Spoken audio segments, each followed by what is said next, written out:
guys, eto na naman tayo. Meron na namang mini vlog. So for today's video, kahapon nagpunta kami sa Jollibee Hermosa dito na sa may Hermosa Highway. At ito umatad kami ng children's party. So ito, ayan, narinig ni Paypay. Nung narinig ni Paypay yung chicken dance song, ayan, nagsasayaw na.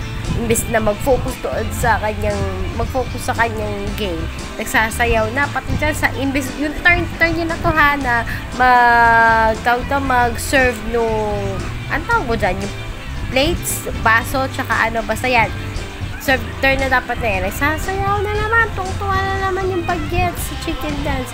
So ayan, pinag-walk na lang siya nung crew kasi nga matatalo na sila dyan.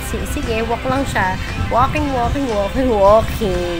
So ayun, na-experience naman niya kung paano yung mag-serve, mag-tray, basta mag-serve ganun. Tapos yan, talo na sila. Ayan, ganyan, talo na sila yan, sumisig-sig pa rin sila. Nakakatuwa lang. Tapos ito, dumating na most awaited visitor ng birthday celebrant na si Marcos. Ito si Jollibee. Yan, tuwa yung mga bata kay Jollibee. Bida ang saya! Kasama ni Jollibee dyan si Yum Burger. So, yan, pumasok na po si Jollibee at grinig niya ng mga bata. Kasama na mag-hi hello na siya.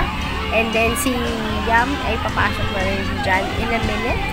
So, tuwa talaga yung mga bata kay Jollibee. Grabe. Ano bang meron sa'yo, Jollibee? Bakit ba? Tuwa sa'yo ang mga bagets.